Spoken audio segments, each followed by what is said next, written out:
आता बातमी येवल्यातून सध्या समोर येते। येवल्यामध्ये अवकाळी पावसानं हजेरी लावली आणि या पावसाचा तडाखा सध्या बसल्याचं पाहायला मिळालंय। या वादळी पावसानं कांदा साळी कोसळल्याचं पाहायला मिळतंय। येवल्यामधली ही घटना समोर येते। शेकडो क्विंटल कांदा भिजून मोठं नुकसान झालेलं आहे।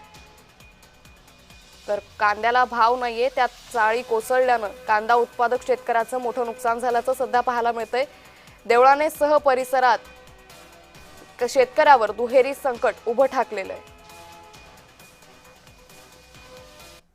माझे काल वाऱ्यामुळे भरपूर नुकसान झाली आहे। 2 चाळ्या होत्या, एक चाळी उडून बाजूला पडली साईडला।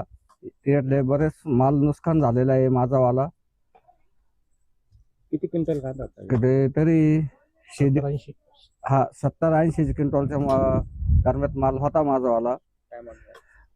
आता सरकारने माझ्यावाले काहीतरी पंचनामा करून काहीतरी भरपाई मिळावा अशी आमची इच्छा आहे।